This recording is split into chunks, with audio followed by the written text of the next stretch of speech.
ce qui est vraiment flippant, c'est ses yeux qui te ses regardent. yeux. C'est vraiment ses yeux. Il te regarde.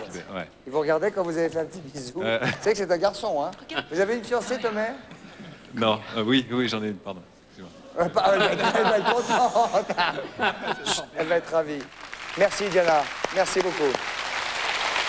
On va regarder maintenant un sujet, si vous voulez bien, parce que je connais un homme qui vit avec 2 alligators.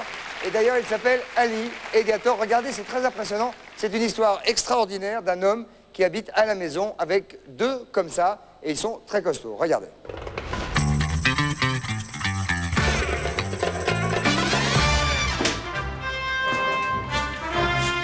Ali, Gator, où êtes-vous? Non, ce n'est pas un cauchemar, c'est un crocodile.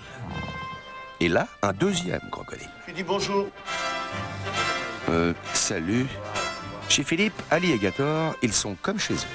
Alors quand on est invité, il faut se faire à l'idée que Godzilla va vous passer entre les jambes. Bouge pas. Bouge pas, Le Ali. crocodile était là, effectivement. Il n'y avait aucun pied qui touchait la moquette, parce qu'on était tous comme ça. Passe.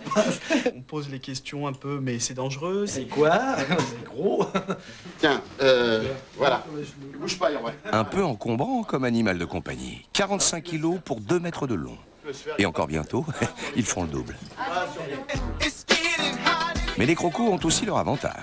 Pas besoin de les occuper, ils dorment 20 heures sur 24, pas besoin non plus de beaucoup les nourrir, manger ça les fatigue, et du coup, pas besoin de les sortir pour leurs besoins. Ils font une crotte par semaine en moyenne, et la crotte, il la fait toujours au même endroit. Là, c'est son coin, c'est son chez lui. Voilà en gros.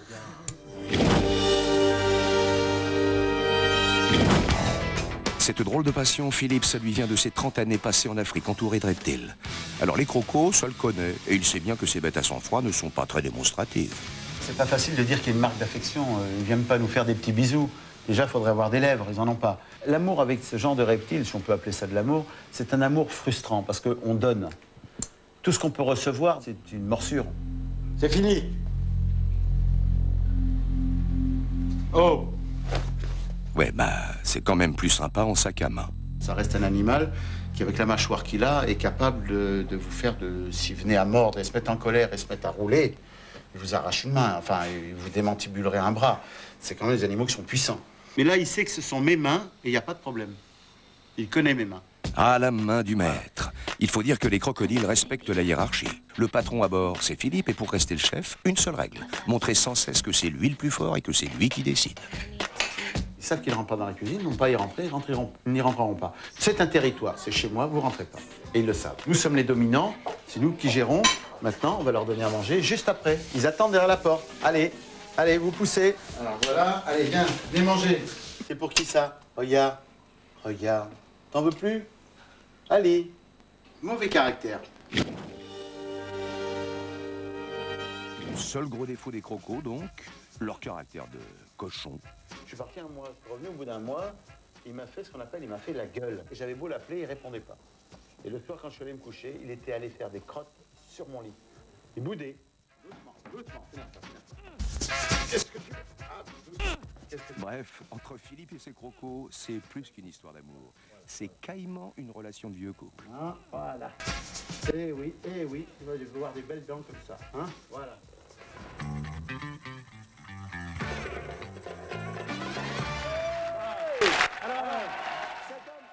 Cet homme a quand même, Patrice, une capacité particulière, c'est qu'il est capacitaire. Il est capacitaire, c'est-à-dire qu'il a le droit d'avoir des alligators chez lui.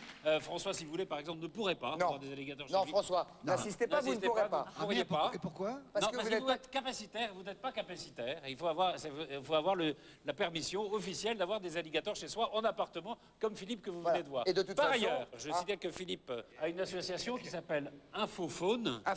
Un faune, c'est donc des informations sur la faune, oui. Et ce qui lui permet de mieux faire connaître justement les alligators, les serpents, tous les animaux qui nous semblent un peu différents de nous-mêmes. Ah oui, ils sont différents, ça c'est sûr.